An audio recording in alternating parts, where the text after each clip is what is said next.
Gerald Marsh stands at the edge of the gravel lot, phone buzzing in his pocket for the third time. Behind him, a bulldozer idles. In front of him, a man in a gray suit taps his watch. $12 million, Mr. Marsh. That deal closes today or it doesn't close at all. Gerald doesn't move. 81 years old, boots caked in dry mud. He stands between the machine and a stretch of cracked earth that used to be his family's north field. A county inspector named Ruth Calloway holds a clipboard against her chest. "I can't authorize groundbreaking," she says. "Not until the survey clears." The man in the suit, Dale Renner, checks his watch again. Cars are pulling into the lot. A ribbon-cutting crew unloads folding chairs. Somewhere behind them, a horn honks twice. 6 years earlier, this same field belonged to Gerald's father. Back then, Gerald was just a farmer trying to keep 40 acres alive through a drought that wouldn't quit. Same sky, same dust, same dead grass creeping toward the property line. On one side, Gerald's corn stood brown and brittle. On the other side, past a rusted fence, Renner's land stayed green. Same drought. Different result. One side dying of thirst. One side never seemed thirsty at all. Renner's foreman, a heavy-set man named Tommy Kessler, used to lean on that fence and grin. "You're done, old man," he'd say. "Nobody waters a dead field. Sell it before the bank does it for you." Gerald never answered. He just kept walking his rows, checking his irrigation lines, watching the ground. It was late July when he found it. Gerald was digging a new drainage trench along the fence line when his shovel struck something hard, 4 feet down. Not rock, metal. He knelt and brushed away the soil with his hands. A pipe. Iron, old, pitted with rust along most of its length, but one section, maybe 6 feet of it, was different. Smooth. Silver. New. Old pipe. New pipe. Fresh backfill on top of it, packed tighter than the soil around it. Gerald sat back on his heels and stared at it for a long time. The next morning, he walked the new pipe section to Renner's side of the fence and found a valve box, hidden under a sheet of plywood and a pile of dead brush. Someone had covered it on purpose. When Renner found him standing there, he didn't ask questions. He just started talking. "That's an abandoned line," Renner said. "County capped it years ago." "Means nothing." Gerald pointed at the fresh concrete collar around the valve. "Doesn't look abandoned to me." Renner's voice dropped. "You're trespassing on private land, Gerald. Get off my property before I call my lawyer." Gerald went home. He didn't argue. He didn't threaten.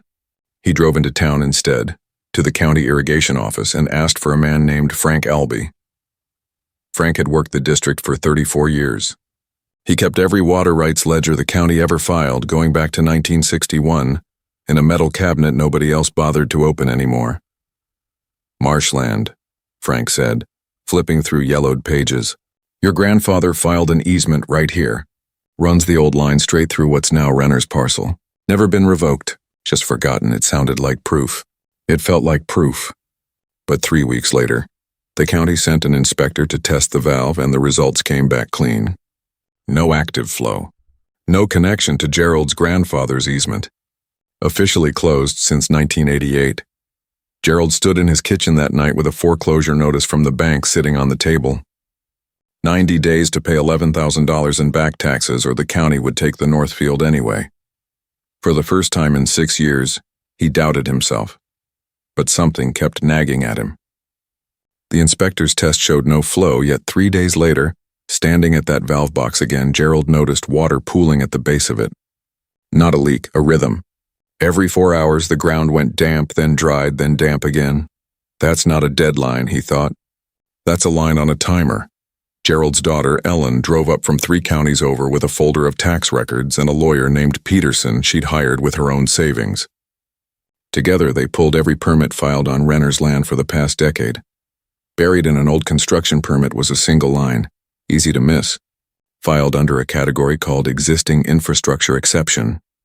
It referenced a pre-existing easement that the builder was required to preserve, not remove.